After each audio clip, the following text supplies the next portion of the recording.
ओम शांति। ओम शांति। दो दोस्त कई दिनों बाद मिलते हैं। एक बहुत बड़ा वैज्ञानिक बन गया और एक कपड़े का व्यापारी है, कपड़े की दुकान है उसके पास, परंतु उसकी दुकान भी बहुत अच्छी चलती है। बहुत सालों बाद जब दोनों मिले तो वैज्ञानिक दोस्त ने देखा कि जहाँ इसकी दुकान है वहाँ पर अब उसी लाइन के अंदर, उसी गली के अंदर 3 और कपड़ों की दुकानें खुल चुकी है।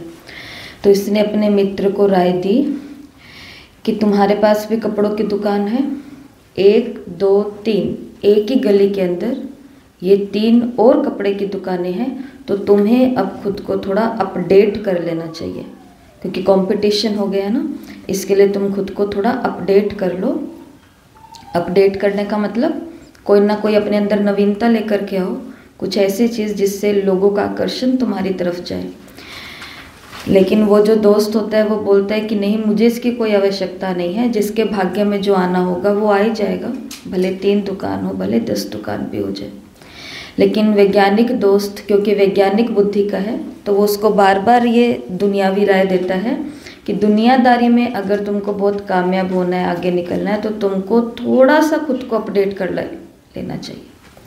लेकिन व्यापारी दोस्त के दिमाग के अंदर ये बात बैठी होती है कि जिसका भाग्य होगा, जो कस्टमर जहाँ जाने होंगे वो वहाँ चले जाएंगे, जिसके पास जितना पैसा आना होगा वो आ जाएगा।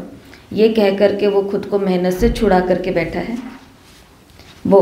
तो फिर बाद में वैज्ञानिक को समझ आता है कि इसकी बुद्धि के अंदर ये तर्क बैठ नहीं रहा है, तो भी मैं चलता हूँ।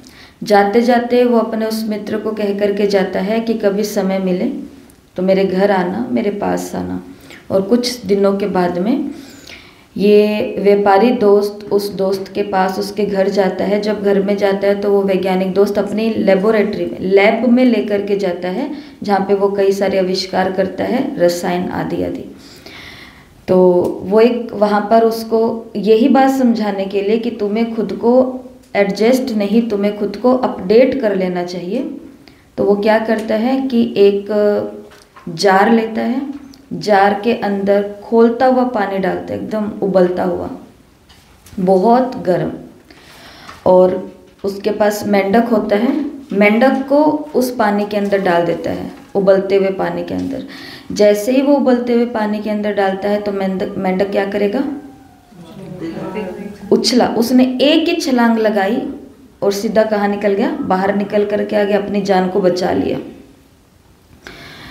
दूसरी चीज़ उसने क्या की, वही जार फिर से रखा, उसके अंदर पानी रखा, ठंडा पानी था, बिल्कुल नॉर्मल वाटर, और उसके अंदर फिर उस मेंढक को रख दिया गया। अब मेंढक को तो बड़ा मज़ा आ रहा है, क्योंकि पानी ठंडा ठंडा है और वो तैरता जा रहा है, घूमता जा रहा है उस जार के अंदर। लेकिन उस वैज्ञानिक दोस्त ने क्या किया कि उस जार को एक बहुत धीमी आंच के ऊपर रख दिया। बहुत धीमी धीमी आंच नीचे से चल रही है, मेंढक को तो पता भी नहीं चल रहा। जो व्यापारी दोस्त है, कपड़े का व्यापारी, वो बोलता है कि ये तुम क्या कर रहे हो? पहले वाले ने तो खुद की हिम्मत से खुद को बाहर निकाल लिया, ये वाला नीचे से ऐसे जलता जलता मर ही ना जाए। वो कहता है कि नहीं, तुम रुको, तुम देखो। और ऐसा ही होता है कि धीरे धीरे पानी अब क्या हो रहा है? गर्म हो रहा है। ठंडे से गुनगुना, गुनगुने से थोड़ा गर्म, थोड़े गर्म से थोड़ा और गर्म। लेकिन जो मेंढक है उसको क्या फीलिंग आ रही है कि ठंडा पानी है, चलो कोई बात नहीं, थोड़ा सा ही गर्म है, मुझे अभी भी अच्छा लग रहा है। थोड़ा और गर्म हो जाता है, वो बोलता है मुझे अभी भी अच्छा लग रहा है। लेकिन जब वो बहुत गर्म हो जाता है तो एकदम से उसके अंदर उछलने की वो ताकत नहीं आती है। और क्या बताते हैं कि उस जार के अंदर वो मेंढक मर जाता है, क्योंकि वो पानी इतना गर्म हो गया। तो व्यापारी दोस्त बोलते हैं कि तुम कितने निर्दयी हो, तुमने एक मेंढक को मार दिया। वो व्यक्ति कहता है, वैज्ञानिक, कि तुम्हें यही बात मैं समझाना चाह रहा हूँ। तुम्हारे भविष्य, तुम्हारे परिवार के भविष्य को देखते हुए मैं तुम्हें यही बात समझाना चाह रहा हूँ कि जब तक उस मेंढक को एकदम उबलते हुए पानी के अंदर रखा गया, वो खुद को, उसको चुनौती लगी और उस चुनौती के अंदर वो उछल करके बाहर निकल गया। उसने एडजस्ट किया नहीं किया, लेकिन खुद को क्या कर लिया? अपडेट कर लिया कि भले मुझको पानी कितना भी अच्छा लगता है, लेकिन ये पानी मेरे लिए घातक है, मतलब मेरी मृत्यु है, और उसने खुद को निकाल लिया। लेकिन उसी मेंढक को उसी जार में और पानी में रखा गया, लेकिन वो पानी के तापमान के अंदर अंदर धीरे धीरे खुद को क्या कर रहा था, एडजस्ट कर रहा था। कोई बात नहीं, इतना तो चलता है, इतना तो होता है, शेर आएगा, शेर आएगा, शेर आएगा, और एक दिन सचमुच में शेर। लेकिन इतने दिनों तक खुद को क्या कर रहे होते हैं हम, एडजस्ट ही तो कर रहे होते हैं। अभी कौन सा कुछ हुआ है, अभी कौन सा कुछ हुआ है, तो सबका कैसा हाल हो जाता है, मेंढक की तरह, उस मेंढक की तरह हाल हो जाता है। एडजस्ट करते करते करते करते हम अपना वो समय नज़दीक लेकर के आते हैं जहाँ मरने के अलावा अब और कोई चारा नहीं रहा है। मुरली किस पर चली है? बाबा ने कहा भंबोर को आग लगेगी, चारों तरफ आग लगेगी, विनाश। विनाश होने से पहले हमने कितनी बारी सुन लिया है कि विनाश होगा, विनाश होगा। मतलब पानी नॉर्मल था, नॉर्मल से थोड़ा गुनगुना, उसमें भी हमने एडजस्ट कर लिया कि हाँ विनाश होगा, तब तक हम ये तैयारी तो कर ही लेंगे। फिर थोड़ा पानी और गर्म होता है, हालतें और ख़राब होती है, होते होते वो समय भी आ जाएगा। लेकिन अगर हमको सिर्फ ये बोलने की आदत पड़ गई कि विनाश होगा, विनाश होगा, विनाश होगा, बाबा बाबा बाबा, तो एक दिन क्या समय आ सकता है, उस मेंढक की तरह कहीं ना कहीं खुद का हम घात करते हैं, करेंगे ही करेंगे। इसलिए मुरली में बाबा ने बोला है जब विनाश की ज्वाला निकलेगी, चारों तरफ क्या लगेगी? मुरली 1 तारीख की मुरली है। बाबा ने कहा चारों तरफ आग लगेगी और उस आग के अंदर सब कुछ जल जाएगा। और उस समय किसकी आवश्यकता होगी सबको? उस समय आपका कर्तव्य क्या है कुसुम बहन? क्या कर्तव्य होगा उस समय हमारा?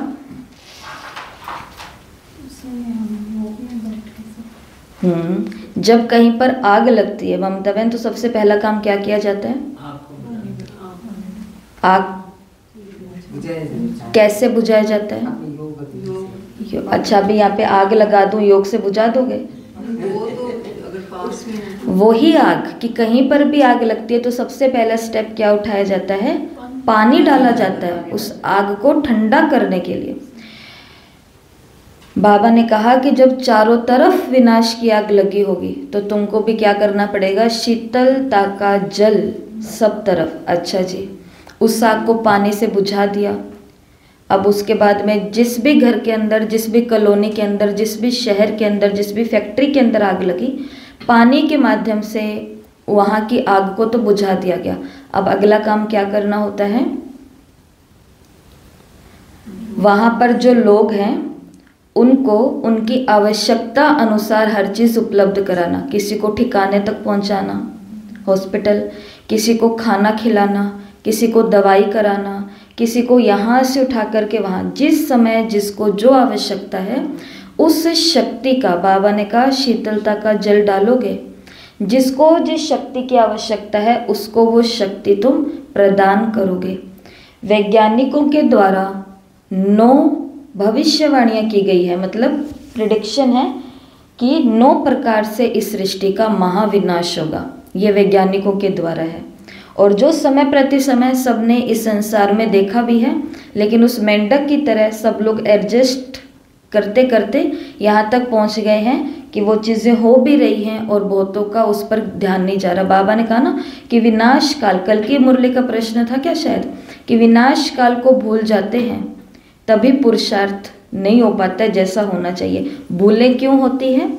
क्योंकि हम अपने विनाश काल को भूल जाते हैं। जिस व्यक्ति को ये याद रहता है कि अगले 2 दिन बाद मैं मरने वाला हूँ, उससे कोई भूल होगी अगले 2 दिन में? उससे कोई पाप नहीं होगा। वो जितना पुण्य कर सके अपने हाथों से वो उतना ही पुण्य करेगा। हम अपना विनाश काल भूल जाते हैं तभी हम विस्मृति हो जाते हैं, कर्तव्य भूल जाता है, सब कुछ भूल जाता है।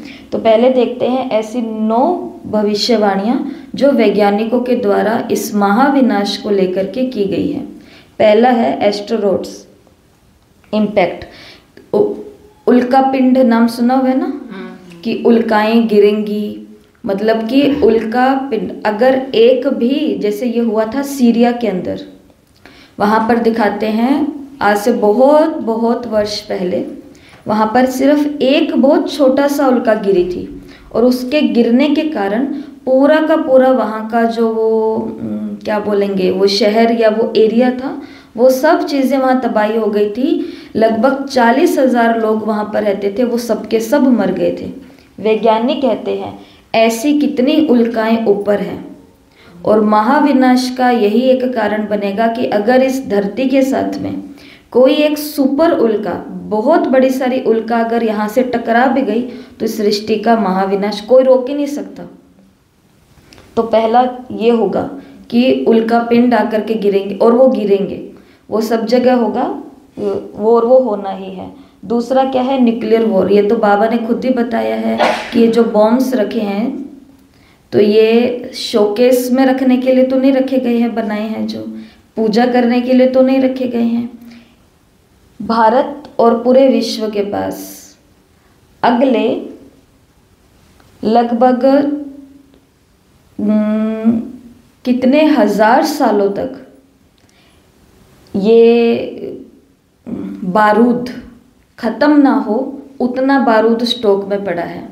इतने हजार वर्षों तक भी अगर नया बारूद ना बनाए तो भी इतना बारूद पड़ा है इतने सालों के लिए।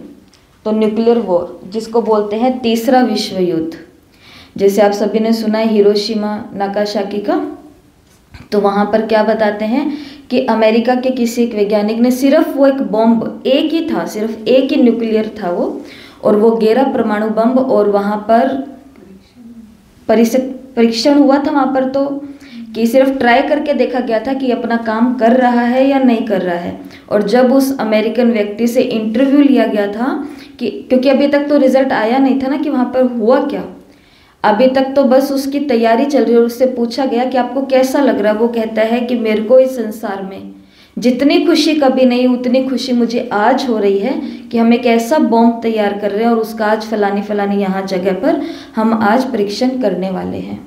लेकिन उस एक बॉम्ब के कारण आज 2025 तक भी वहाँ के हवा के अंदर कैंसर की बीमारियां आज भी है। आज भी जो नए जन्म रहे हैं वहाँ पर आज भी उसका प्रभाव है। अब वो कितने साल पहले की बात और वो कितना बम था, एक था। अभी तक तो इसके अंदर कितना अपडेट आ चुका है, ऐसे कितने ही बॉम्ब्स तैयार हो चुके हैं और कितने वर्षों के लिए तैयार हो चुके हैं। तो दूसरा कारण जो वैज्ञानिकों ने बताया है कि ये तीसरा विश्व युद्ध ऐसे होगा। अगली बात है मेथेन। जो मेथेन गैस है वो अभी भी हो रहा है, अभी भी थोड़े दिन पहले ही सुना था कि मेथेन गैस अंदर से धरती से बाहर निकल रही है और मेथेन गैस बहुत गर्म होती है। अंदर के जितने भी जीव हैं, जैसे डीप सागर के अंदर, गहरे सागर के अंदर 1000-2000 फुट के नीचे जाकर के, जो कि ऊपर निकल कर के नहीं आते कभी भी नहीं, लेकिन अब वो भी बाहर निकल कर के आ रहे हैं। बहुत अलग अलग देशों के अंदर समुद्र के किनारे इतनी बड़ी बड़ी वो फिश का नाम लेते हैं तो वो निकल कर के आ रहे हैं, जिसको जापान के अंदर शास्त्रों के अंदर लिखा हुआ है, कोई ड्रैगन फिश करके नाम होता है, कि जिस दिन ये बाहर निकल कर के आएंगी तो ये समझना है कि विनाश सामने है, ऐसा उन लोगों के शास्त्रों में। तो उसका कारण यही है कि पानी नीचे से इतना गर्म हो रहा है, जबकि पानी का तापमान ऊपर गर्म, ऊपर ठंडा, ऊपर गर्म नीचे ठंडा है। और जब पानी नीचे से गर्म होगा, मतलब धरती जब नीचे से गर्म होगी, मेथेन गैस निकलेगी, तो जितने भी बर्फ के पहाड़ है, जिसको हम क्या बोलते हैं ग्लेशियर, वो पिघलेंगे और सब तरफ क्या आ जाएगा, पानी ही पानी आ जाएगा। तो ये मेथेन गैस। अगला है सोलार स्ट्रोम। इसको बोलते हैं, वैसे हिंदी में तो अगर ढूंढते हैं तो बोलते हैं कि सूर्य को छींक आना। सूर्य ने छींक किया, और सूरज, ऐसा बोलते हैं कि जो मार्स ग्रह है, ये ग्रह लाल लाल क्यों है, क्योंकि उसकी तरफ देख करके सूरज ने छींक मारी थी और उसकी जो रश्मियां हैं वो वहाँ पर पहुँची, इसके लिए उसकी गर्मी से वो जो ग्रह है वो लाल लाल हो गया। और जब सूरज धरती पर अगर गलती से एक भी छींक मार दे तो क्या होगा, बाबा ने कहा चलते चलते पिघल जाएंगे मोमबत्ती की तरह। हाँ, तो सूरज का एक भी छींक ये भी वैज्ञानिकों ने बताया कि सूरज सिर्फ एक छींक मारेगा, मतलब सूरज अपना सिर्फ एक प्रकोप दिखाएगा, इतने में सूरज की डायरेक्ट किरणें तो आती ही नहीं है। ओजोन परत ने जिसको रोका हुआ है, तो ओजोन परत टूटेंगी, फटेंगी और ये सीधी आएंगी और आग एकदम से, बाबा कहते हैं जंगल के जंगल जल जाएंगे। तो कोई माचिस से थोड़ी ना उनको जला करके आएगा। अभी कैलिफोर्निया में हुआ, यहाँ वहाँ हुआ, ये कैसे लगता है? ये इन्हीं कुछ कारणों से होती है, पर ये भी एक कारण है। अगला 5वां क्या बताया है? Black hole. ये वही चीज़ है कि सूरज की किरणें सीधी नहीं आती, लेकिन जहाँ जहाँ पर सीधी आएगी वहाँ पर डायरेक्ट विनाश होगा। सुपर वोल्केनोस, इसको क्या बोलते हैं? ज्वालामुखियाँ। ज्वालामुखी फटेगी। जैसे कल ही सुना कि नक्की लेक पर हम जाते हैं ना, नक्की लेक है ना हमारे आबू माउंट पे, तो वो क्या है?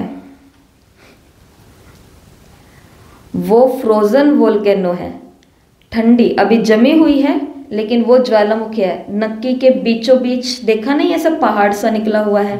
हमको लगता है ये पहाड़ निकला हुआ है, नीचे शिव जी का मंदिर है और सब लोग अंदर बोटिंग करते हैं, उसके चारों तरफ घूमते हैं, लेकिन वो क्या है?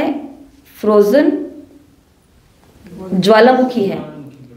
और वो ये जितनी भी यूरोप में भी है, इटली के अंदर भी है, ये सब अपने अपने समय पर। इटली के अंदर तो बताते हैं, मुरलियों के अंदर सुना है ना हम सभी ने कि फॉल ऑफ पोम्पे, नाम सुना है? बाबा मुरली में बोलते हैं फॉल ऑफ पोम्पे, सुना तो है सभी ने, क्योंकि आपके साथ ही हमारी मुरलियाँ हुई हैं, लेकिन याद नहीं आ रहा होगा। तो बाबा बोलते हैं फॉल ऑफ पोम्पे। तो पोम्पे इटली का एक शहर, तो वहाँ पर क्या हुआ था? फ्रोजन, जैसे नक्की के पास, नक्की के अंदर जमी हुई ज्वालामुखी है, तो इटली के अंदर भी वहाँ के पानी के अंदर ऐसी थी, और एक दिन अचानक ही वो ज्वालामुखी फट गई, लावा निकला, और वो जो पोम्पे शहर था वो एकदम से खत्म हो गया, जिसको बाबा बोलते एकदम से उत्थान और किसी स्थान का एकदम से पतन। तो फॉल ऑफ पोम्पे मुरली में इटली के उस शहर की बात आती है। तो यह है सुपर वोल्केनस। जितनी भी ज्वालामुखियाँ फटेंगी, लावा बाहर निकलेगा और व्यक्तियों के विनाश का ये भी कारण बनेगा। मैग्नेटिक फील्ड, धरती बताते हैं थोड़ी सी ऐसे अपने कक्ष में, लेकिन अगर इस धरती ने थोड़ा सा भी अपना रुख बदला, इतने में क्या हो जाएगा? उथल पुथल हो जाएगा, सब चीज़ें उथल पुथल हो जाएगी। 2012 के अंदर एक मूवी आई थी, उस मूवी के अंदर भयंकर विनाश के सीन बताए थे, तो वो इसी फिलोसफी के आधार पर बताया गया था, जिन्होंने ये फिलोसफी दी है कि दुनिया का धरती सिर्फ अपने धुरी से थोड़ा सा घूमेगी और इतने में उथल पुथल मच जाएगी। मधुमक्खियों की मृत्यु, ये भी 2008 में भी हुआ था अमेरिका के अंदर। हमारा जो मनुष्यों का भोजन है वो 1/3% मधुमक्खियों के आधार पर है, क्योंकि हमने स्कूल के अंदर ही पढ़ लिया ना ये बातें कि श्रृंखला चलती है एक, ये जीव से ये जीव, ये इसको खाता है, ये इसको खाता है, ये इसको खाता है, इसको खाता है, और ये श्रृंखला अगर टूटती है तो मानव प्राणी के ऊपर एक बहुत बड़ा इसका प्रभाव पड़ता है। तो 2008 के अंदर बताते हैं पोल्यूशन के कारण ये क्यों हो रही है, मधुमक्खियों की मृत्यु क्यों होती है या होगी, क्योंकि जब टू मच हम हर चीज़ को यूज़ कर रहे हैं, जैसे हम ये यूज़ कर रहे हैं। इसके अंदर एक बात ये भी बताते हैं सोलार स्टॉर्म के अंदर कि सूरज जैसे ही थोड़ी सी छींक लेगा तो सूरज की जो किरणें हैं हमारे फ़ोन के साथ टकराएंगी। जैसे लोग बोलते नहीं है कि जब बिजली चमकती है तो अपने फ़ोन निकाल करके रखने चाहिए, नहीं तो बिजली इसके ऊपर आके गिर जाएगी। बहुत ऐसे इंसिडेंट भी लोगों ने सुने हुए हैं, तो सब डरे हुए रहते हैं। जिन जिन के हाथ में फ़ोन होगा उस समय, सूरज जब ये अपने साथ घटना घटित करेगा, सभी के फ़ोन से आग निकलेगी और वो फ़ोन फट जाएंगे सबके। जितना भी इंटरनेट का कनेक्शन है सब खत्म हो जाएगा, और इंटरनेट का कनेक्शन खत्म हो जाएगा तो ये टेस्ट बंद हो जाएगा। और दुनिया में क्या होगा? दुनिया में जितनी भी सूचनाओं का आदान प्रदान हो रहा है वो सारे काम रुक जाएंगे। ट्रेन कौन सी कहाँ जा रही है, एरोप्लेन कौन सी कहाँ जा रही है, सैटेलाइट कौन सी कहाँ है, बैंक के अंदर क्या हो रहा है, हॉस्पिटल के अंदर क्या हो रहा है, ये सब चीज़ों की लेन देन जैसे ही बंद हुई, वो आपस में टकराएंगे, वो आपस में टकराएंगे, वो आपस में टकराएंगे, वो सब चीज़ें होंगी। ये वैज्ञानिकों की इस दुनिया के प्रलय के बारे में, प्रलय बोलते हैं ना, प्रलय के लिए घोषणाएं हैं। उसमें से एक ये भी है मधुमक्खियों का मरना। तो जितना ज़्यादा हम वातावरण के अंदर पोल्यूशन फैला रहे हैं, उस प्रदूषण का प्रभाव हम पर तो पड़ता नहीं है बहुत हद तक, क्योंकि हम मास्क लगा लेंगे, लेकिन इन जीवों के पास ना मास्क जाएंगे, ना इनके पास अपने घर हैं, ना इनके पास वो व्यवस्थाएं हैं। तो ये हुआ था 2008 के अंदर, लेकिन फिर से मधुमक्खियों का उत्पादन कृत्रिम तरीके से फिर शुरू करते हैं और तभी वो श्रृंखलाएं चलती है। और लास्ट में है इन्वायरमेंट डिस्ट्रक्शन। यही जो हम इतना सारा पोल्यूशन के कारण, प्लास्टिकों का है, चीज़ों का है, जो हम चीज़ों का खनन उत्पादन कर रहे हैं, उसके कारण पानी को दिक्कत आ रही है, हवाओं को दिक्कत आ रही है, जलवायु को दिक्कत आ रही है। जैसे एक दादी थे अपने, और वो सिंगापुर गए थे। सिंगापुर गए तो वहाँ के भाई बहनों ने दादी को, जब भी कोई जाते हैं तो वो व्यक्ति अपना शहर तो उनको घुमाएगा ही ना, कि आप यहाँ पर आए हो तो ये देखो। तो दादी वहाँ पर गए तो वहाँ के जो जिज्ञासु थे उन्होंने बहुत खुशी खुशी से दादी को वो घुमाया, सिंगापुर घुमाया है। घुमाते घुमाते वो दादी को बता रहे हैं कि दादी देखो, ये जो बिल्डिंग्स यहाँ पे बनी है ना, पहले यहाँ पे समुद्र था, हमने सारे सागर को सुखा करके यहाँ पे बिल्डिंग्स बना दी। तो दादी ने कहा कि तुमने सागर से धरती को छीना है, सागर तुमसे धरती छीन लेगा। तुमने धरती से सागर को छीन लिया ना, तो सागर भी तुमसे एक दिन ये धरती छीन लेगा। तो क्योंकि दादियों को तो याद रहता था ना विनाश का काल, हम वो वाला मेंढक बन जाते हैं जो एडजस्ट कर लेता है, परंतु दादियाँ एडजस्ट करने वाली नहीं थी, तभी उनका काम कभी रुकता नहीं था। तो जैसे हमने इन्वायरमेंट को प्रदूषित किया है, तो ये इन्वायरमेंट किसको प्रदूषित करे, किसको विनाश करेगा?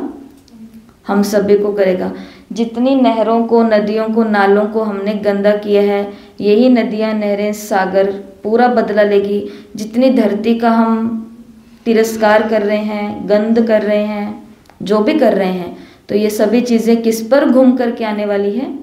तो ये 9 प्रकार की बातें वैज्ञानिकों के द्वारा बताई गई। धर्म के अंदर अलग बताई गई है, फिर धर्म में भी जो अलग अलग धर्म वाले हैं उनके अंदर अलग बताई गई है, लेकिन वैज्ञानिकों के द्वारा ये बताई गई। और ये होगा, हो रहा है कहीं ना कहीं। मुरली के अंदर बाबा ने कहा पूरे संसार को आग लगेगी, बम्भोर को। और अभी हमने क्या बात की, उस समय किस चीज़ की आवश्यकता होगी? शीतलता की। शीतलता का जल सबको देना पड़ेगा। बाबा ने कहा जिस आत्मा को जिस शक्ति की आवश्यकता होगी, उस शक्ति का तुम्हें उन्हें दान करना पड़ेगा, उन्हें वो देनी पड़ेगी शक्ति। वैज्ञानिकों के अनुसार तो विनाश की केवल ये भविष्यवाणियां हैं, बाबा के अनुसार थोड़ी अलग भविष्यवाणियां हैं। इनके समेत, इन्हीं के समेत ब्रह्मा बाबा को भी साक्षात्कार हुआ था, तो यही विनाश का हुआ था कि ऊपर से आग के गोले गोले गोले गिर रहे हैं, वो पानी पिघलता हुआ ग्लेशियर इधर आ रहा है, सब जलमय हो रहा है, प्रलय प्रलय हो रहा है, सब चिल्ला रहे हैं, डूब रहे हैं। एक तरफ आग भी लग रही है, जंगल भी जल रहा है और ये भी हो रहा है। बाकी देखना है विनाश तो जाने से पहले जो चित्र लगा हुआ है हमारा, उस चित्र के नीचे, सीढ़ी के चित्र के नीचे ही विनाश का सीन दिखाया हुआ है कि कैसे सब चीज़ें जलमय हो जाएंगी, ये सब चीज़ें। तो उस समय हमारे पास क्या होनी चाहिए? पावर्स होनी चाहिए। और बाबा ने क्या बताया कि विनाश के समय विकार अति में होंगे, विनाश के समय और क्या होगा? भटकती हुई आत्माओं का प्रकोप होगा, और क्या होगा? हाँ, उसमें और क्या क्या होंगे? निश्चय बुद्धि का आएगा, निश्चय बुद्धि। विनाश का समय होगा तो निश्चय डोलेगा, नष्टो मोहा, मोह का आएगा, और शरीर के आएंगे बीमारियां। बीमारियां अभी तो हमको क्या बीमारी है? अभी तो सुना ना कि 90% बीमारियां मनोज हैं। मनोज का मतलब जो मन से हमने बना करके रखी हैं। 90%, जैसे एक लेडी है, लेडी डॉक्टर के पास जाती है और डॉक्टर को बोलती है कि डॉक्टर साहब मेरे को चेक करो, मैं बीमार हूँ। डॉक्टर चेकअप करता है, खून टेस्ट और ये टेस्ट वो टेस्ट, वो कहती है, डॉक्टर कहता है आपको तो कोई बीमारी नहीं है।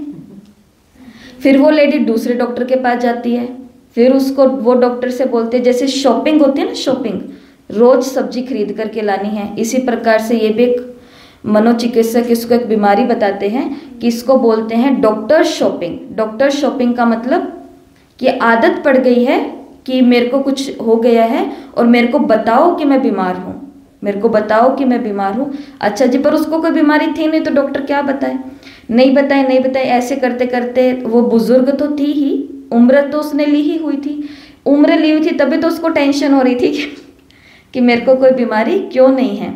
अच्छा जी, तो उम्र थी, मरना तो था ही, एक दिन उसका मृत्यु का समय आ गया, पर मरने से पहले वो अपने उत्तराधिकारी को बोल के गई थी कि मेरी जो कब्र होगी, विदेश की वाक्य है कि मेरा जो वो कब्र होगा तो उसके ऊपर मेरे नाम के साथ थोड़ा सा ये लिख देना उन डॉक्टर्स के लिए कि देखो मैंने कहा था ना कि मेरे को कोई बीमारी, और देखो आज मैं मर गई।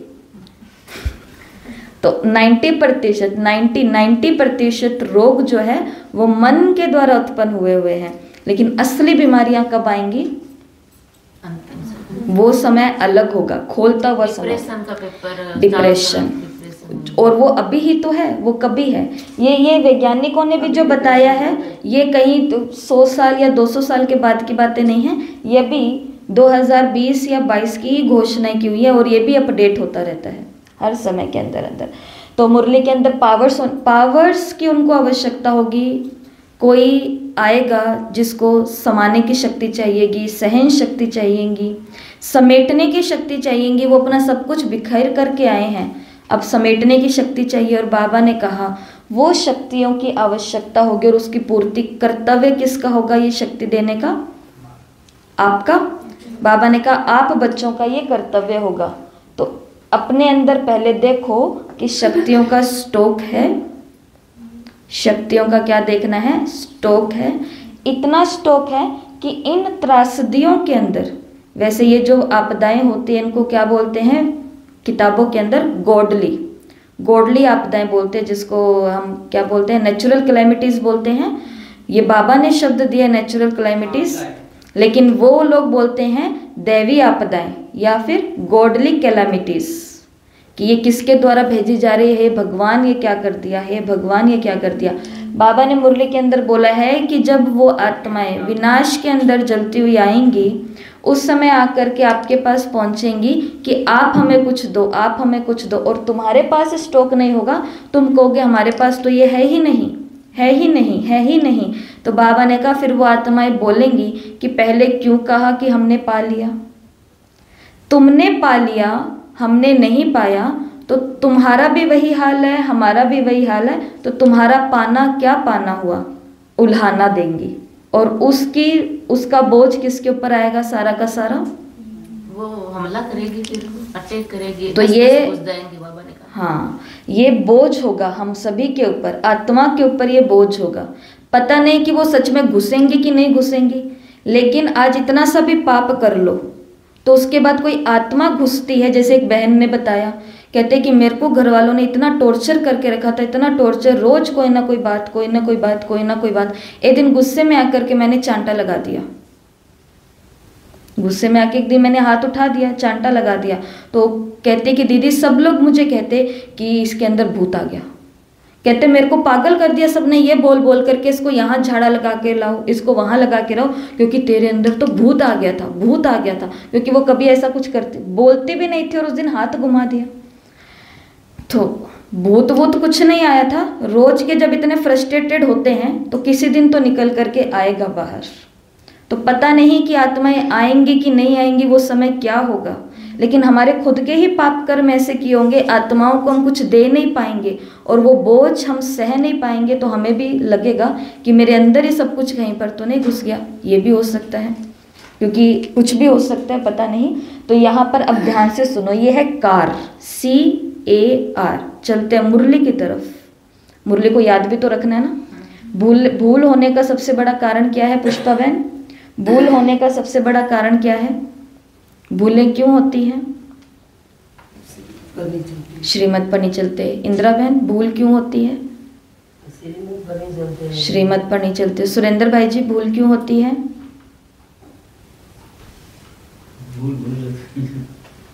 भूल जाते हैं इसलिए भूल हो जाती है। ये भी अच्छा उत्तर है, भूल जाते हैं, यही राइट उत्तर है। उन्होंने सही जवाब दिया।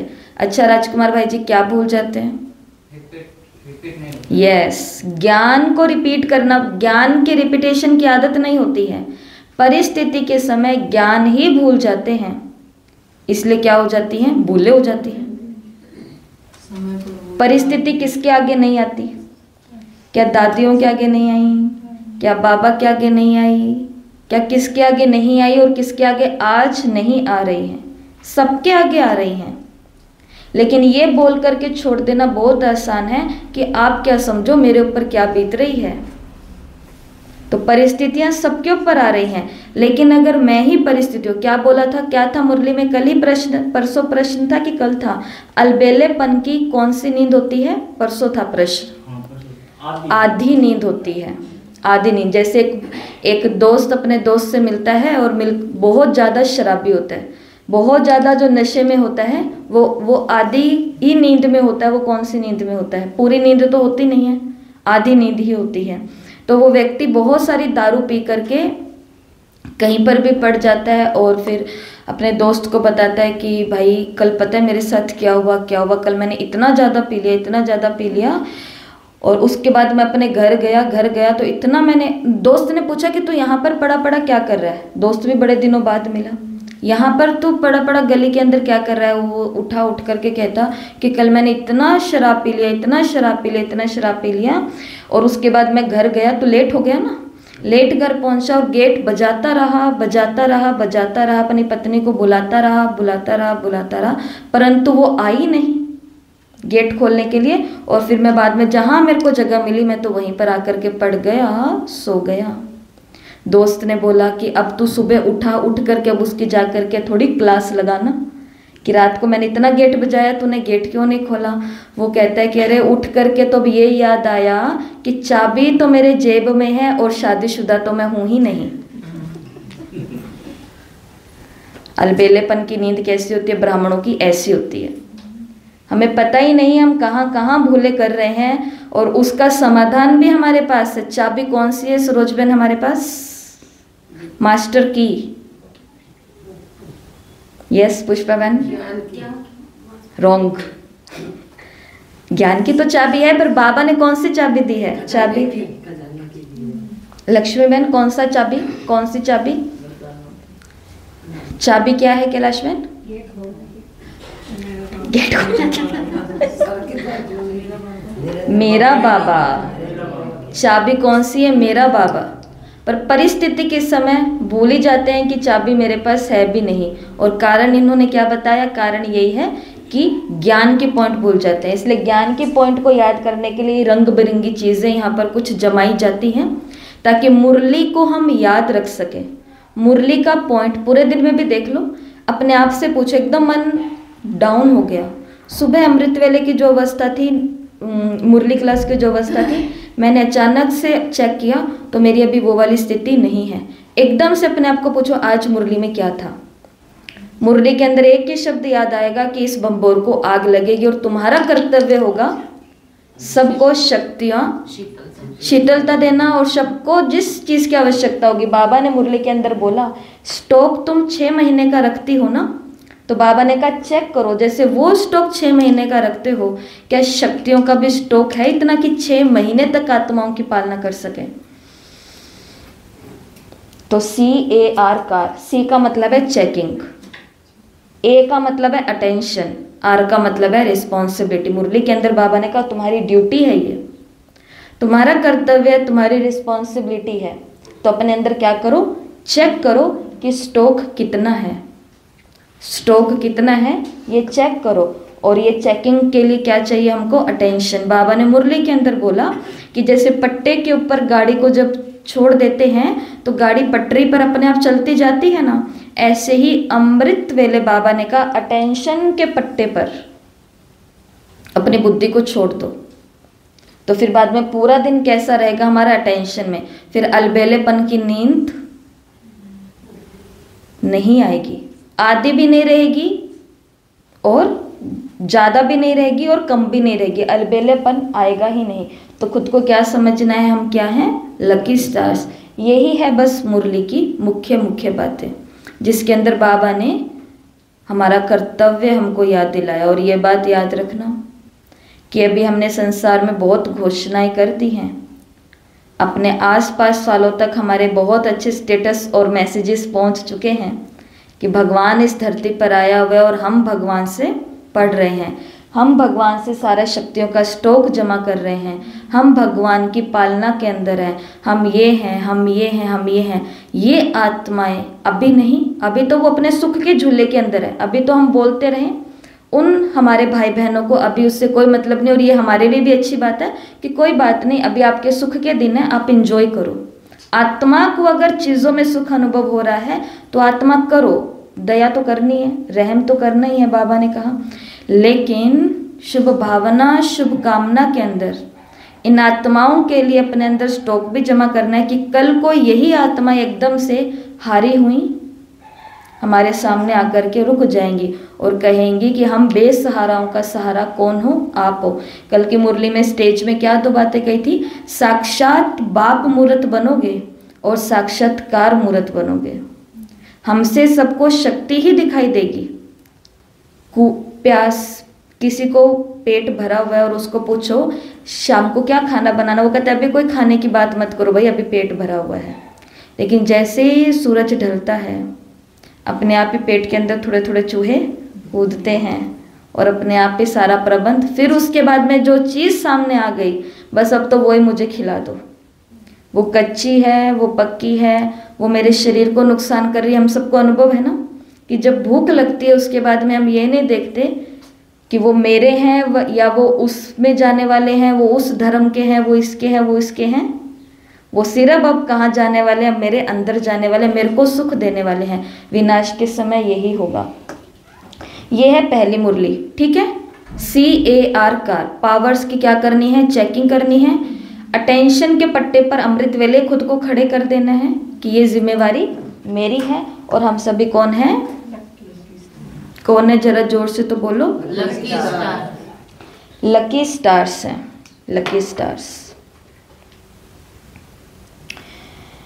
भक्ति के अंदर या धर्मों के अंदर विनाश होता है, इसको हम तो बोलते हैं परिवर्तन।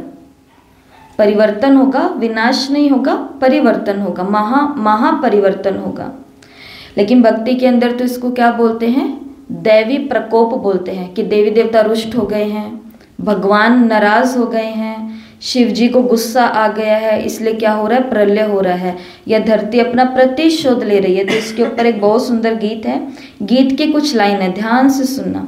कुदरत, हर तरफ दुख दर्द है, उस समय का व्याख्यान है, हर तरफ दुख दर्द है, आंसू है, मातम है। मातम का मतलब सब तरफ, किसी के माँ जा रही है, किसी के बच्चे, किसी का युवा, किसी का पति, किसी का पत्नी, और चारों तरफ कैसी आवाज होगी, सुन सकते हो वो आवाज। हर तरफ दुख दर्द है, आंसू है, मातम है, क्यों प्रभु कुदरत ये तेरी इतनी जालिम है। भगवान को क्या कह रहा है कि भगवान क्यों तू और तेरी कुदरत इतनी जालिम है।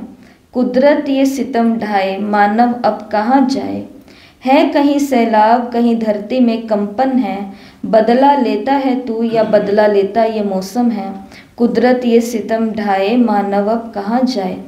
पानी प्यासा हुआ, पानी क्या हो गया है, प्यासा।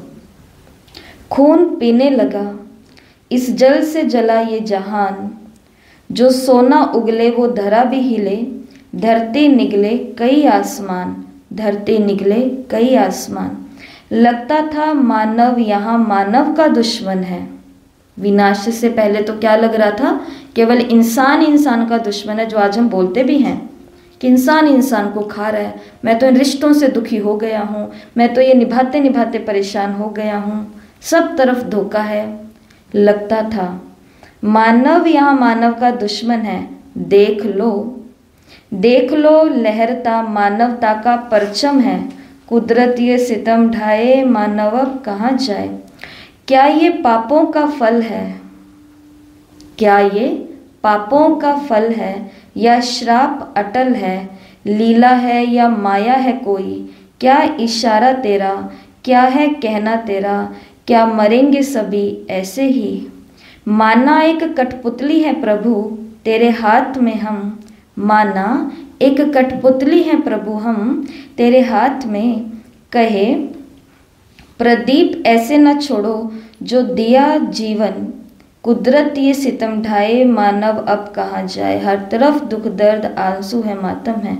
क्यों प्रभु कुदरत ये तेरी इतनी जालिम है, क्यों प्रभु कुदरत तेरी ये इतनी जालिम है। तो कुदरत जालिम है या हम जालिम हैं। मेरे ही किए गए पाप मेरे सामने आते हैं, लेकिन जब हम पाप कर रहे होते हैं तब कुंभकर्ण की नींद में हम सो जाते हैं, अलबेलेपन की नींद में हम सो जाते हैं। इतना तो चलता ही है, इतना तो चलता ही है, इतना तो चलता ही है। तो नहीं चलता है क्योंकि हमारी रिस्पॉन्सिबिलिटी बहुत बहुत बहुत बहुत बड़ी है। शेर आया शेर आया शेर आया, एक दिन वो आएगा। अब हमारा निर्णय है, बताओ। ये मेंढक जो एकदम से उछल करके बाहर निकल गया कि मुझे इस माहौल में एडजस्ट नहीं करना, मुझे खुद को अपडेट करना है, और ये कहते हैं कि कोई बात नहीं, चल तो रही है गाड़ी बढ़िया, ये हमारा तो अच्छा हो रहा है ना, हमारा तो पुरुषार्थ अच्छा चल रहा है ना, हमारी तो क्लास अच्छी चल रही है ना, मेरी तो पढ़ाई अच्छी चल रही है ना, मैं तो सेवा कर ही रही हूँ ना। ये वाला मेंढक बनना है। कौन सा मेंढक भी बनो तो कौन सा बनो, जो सिर्फ किसके ऊपर ध्यान दे, भगवान की हर एक वाणी के ऊपर। अगली मुरली है 8/6/1973। इस मुरली के अंदर बाबा ने एक शक्ति की बात कही कि ये शक्ति तुम्हारे पास होनी चाहिए। इस मुरली के में, वैसे तो बाबा हर मुरली में अलग अलग शक्ति की बातें करते हैं, परंतु इस मुरली के अंदर बाबा ने सबसे मुख्य किस शक्ति की बात करी है, परखने की शक्ति। परखो और पहचानो, परखो और पहचानो। किस किस को परखना और पहचानना है। बाबा ने मुरली के अंदर बोला तुम मस्तक मणियाँ हो, मस्तक के ऊपर क्या हो, तुम विराजमान हो, सबको लाइट देने वाली, सबको माइट देने वाली हो, आदि आदि बहुत सारी बातें बाबा ने बताई हैं। उन्हीं बातों का सार यहाँ 7 बातों में लिखा हुआ है कि परखना है, पहचानना है। किसको? पहला स्वयं को। स्वयं को क्या पहचानना है कि मैं कौन हूँ। इसके अंदर बहुत सारे स्वमान हैं। मैं मास्टर सर्वशक्तिवान हूँ, मैं दिल तख्त नशीन हूँ, मैं मस्तक मणि हूँ, मैं लाइट हाउस हूँ, मैं माइट हाउस हूँ, और विश्व का उद्धार करने वाली हूँ। मुरलियाँ आपस में जुड़ी ही होती हैं। विश्व का उद्धार करने वाली हूँ, समस्त विश्व की आत्माओं का आधार हूँ, समस्त विश्व की आत्माओं का आधार हूँ, महान आत्मा हूँ, ताज तख्त की अधिकारी हूँ, विश्व कल्याणकारी हूँ, आदि आदि बाबा ने इस मुरली के अंदर बहुत सारे बताए हैं कि भाई तुम खुद कौन हो। तो पहली परख किसकी करनी है? स्वयं की, कि मैं हूँ कौन। जो हमने थोड़े दिन पहले भी बात की थी। पहले पता था कि मैं खुशबू हूँ, अब पता चला कि मैं आत्मा हूँ। क्या ये पता चलने से मेरे संस्कारों में परिवर्तन आया, या अंदर ही अंदर मेरा चित्त कर रहा है? हालत तो अभी अंदर वाली वही है, पहले भी यही कमी थी, आज भी यही कमी है। तो जैसे वो ज्ञान हमको मिला कि मैं खुशबू हूँ, तो वो मेरे जीवन में काम नहीं आया, सिर्फ पहचान के लिए था। वो कौन सी पहचान होती है? आज भी आप ट्रेन के अंदर बुकिंग कराओ, एरोप्लेन के अंदर बुकिंग कराओ, अपना कोई डॉक्यूमेंट है वो अपडेट कराओ, आप कहीं से कोई सामान लेकर के आओ, कहीं पर चलो अपना चेकअप ही करा करके आओ, आपसे कोई पूछेगा आप कौन, और आप वहाँ पे बोल दो मैं एक आत्मा हूँ, काम चल जाएगा। तो वहाँ पर तो लौकिक परिचय देना पड़ेगा। और लौकिक परिचय क्या था? जो मुझे मेरे बड़ों ने दिया कि आपका नाम ये है, आप ये हो। ठीक है जी, लौकिक पहचान लौकिक दुनिया में रहने के लिए ज़रूरी है। इसी प्रकार हम अलौकिक जन्म लिया, अलौकिक जन्म लिया, तो हमको एक नई पहचान मिली कि मैं कौन हूँ? आत्मा हूँ। आत्मा में भी फिर अब मैं कौन हो गया हूँ? बीके हो गया हूँ। लेकिन ये भी सिर्फ क्या है? हमारी अलौकिक पहचान है। लेकिन अगर संस्कारों में फर्क नहीं आया है कहीं पर भी, तो मैं भली खुशबू हूँ, मैं भली आत्मा हूँ। ऐसे आपने ज्ञानियों को नहीं देखा? संसार में ऐसे बहुत ज्ञानी हैं। युवाओं का क्यों ध्यान हट रहा है भक्ति मार्ग से? भक्ति से या आध्यात्मिकता से ध्यान हटने की, खिंचाव छूटने की प्रॉब्लम क्या है? क्योंकि जिनको वो बड़ी बड़ी बातें करता हुआ सुनते हैं, उनके काम वो ऐसे करते हुए देखते नहीं हैं। मुरली चली थी ना परसों या कल कि जैसा नाम वैसा काम। अगर मेरा अलौकिक परिचय है कि मैं आत्मा हूँ, तो क्या स्वयं को मैं पूरा दिन आत्मा समझती हूँ? आत्मा समझ करके कर्म योग करती हूँ?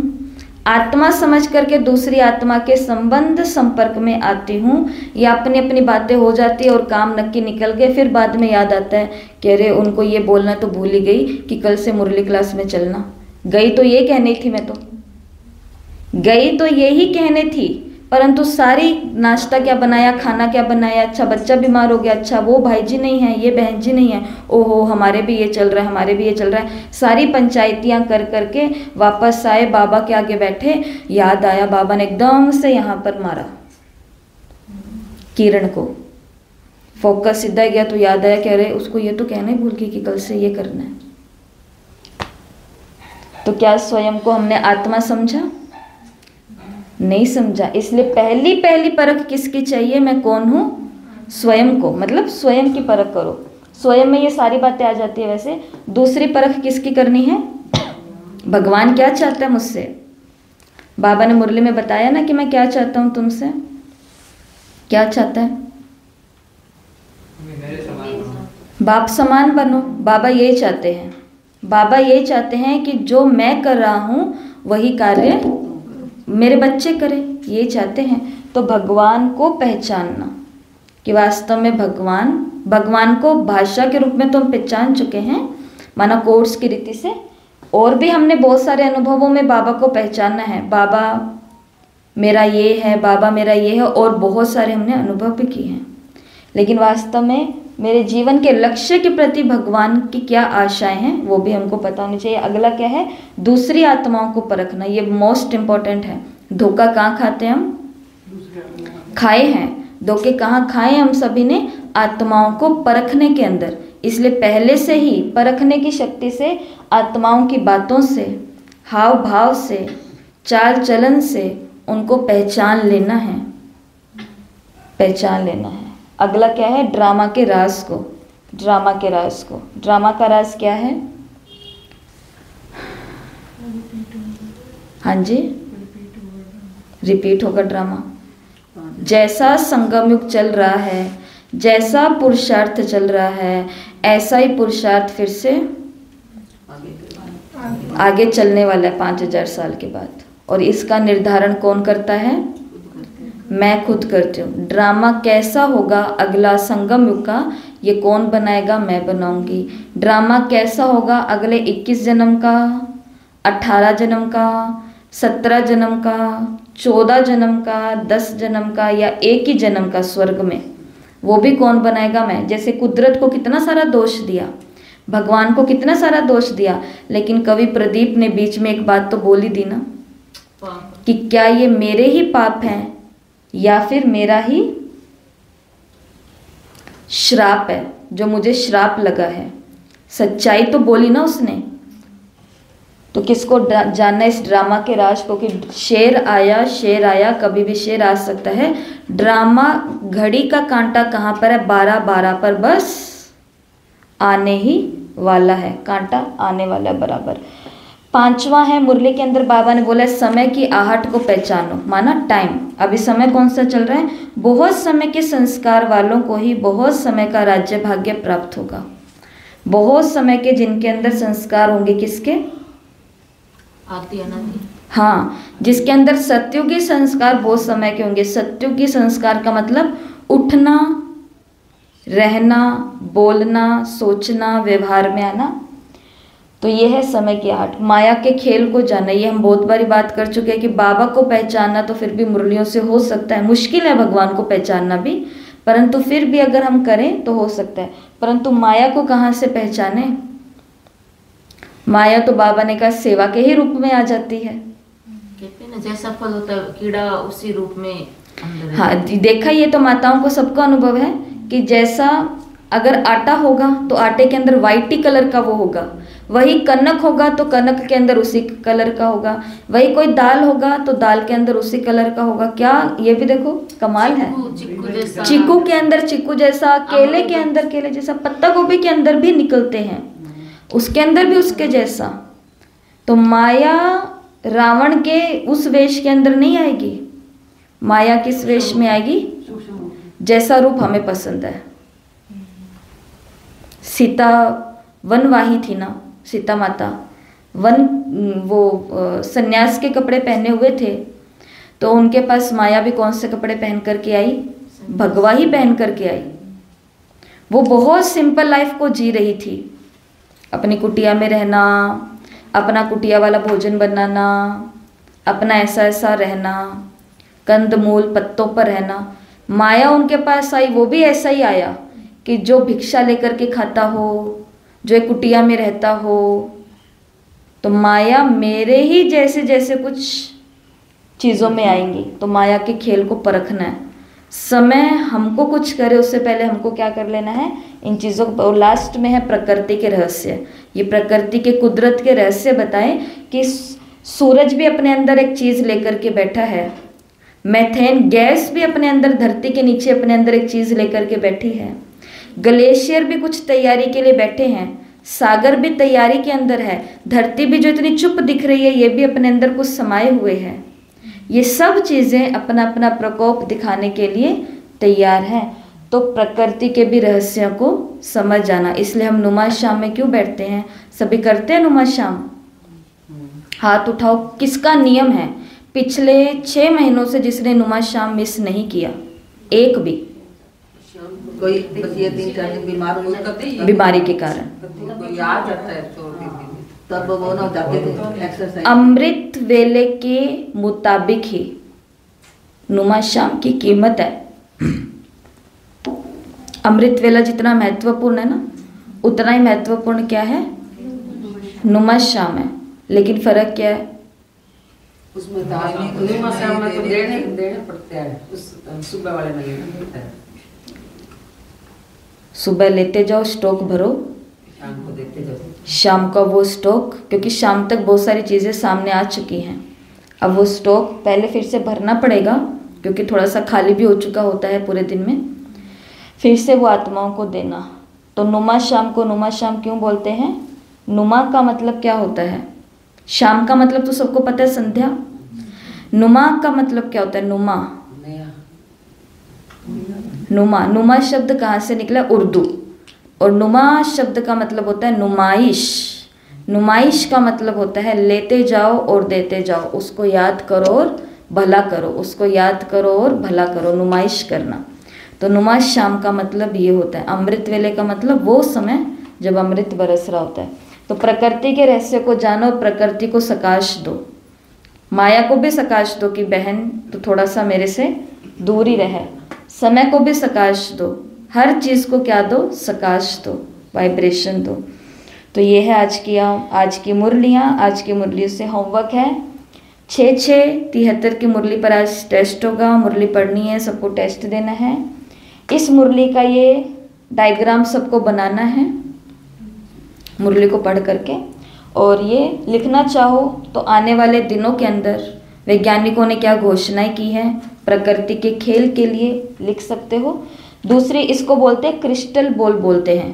क्रिस्टल बॉल जो साइकोलॉजी जो ये मनोचिकित्सक होते हैं, कोई भी स्टूडेंट इनके पास पहुंचता है और ये वो स्टूडेंट बोलता है मैं तो जीवन से हारा हुआ हूँ, मेरे को तो कुछ समझ में नहीं आ रहा, क्या करूँ क्या नहीं करूँ, या वो कोई भी व्यक्ति होता है तो उसको एक क्रिस्टल के बॉल देते हैं। एक ऐसा गोला होता है कांच का, और उसके ऊपर उससे लिखवाते हैं कि तुम इस क्रिस्टल के बॉल पर देखो कि तुम खुद क्या बनना चाहते हो, तुम्हारे जीवन में क्या क्या स्कोप है, तुम्हारे पेरेंट्स क्या चाहते हैं, तुम्हारे दोस्त क्या कर रहे हैं, तुम अपने सुबह क्या करना चाहते हो, दिन में क्या करना चाहते हो, शरीर के लिए क्या करना चाहते हो। तो वो सब चीज़ें क्रिस्टल बॉल में लिखता है कि ये मेरे आज के दिन का लक्ष्य है। तो ये एक तरीके से तो क्रिस्टल बॉल ही यहाँ बनाई गई है, जिसके अंदर हमने लिखा है कि किन 7 बातों की बाबा ने इशारा दिया है, 7 बातों की तरफ। ठीक है, तो पहला होमवर्क ये, दूसरा ये और तीसरा ये। वो क्या लिखा है इधर? कहाँ पे? मैगी चलाऊंगी। कहाँ पे? इस तरफ। हाँ जी। रिस्पॉन्सिबिलिटी। ओम शांति।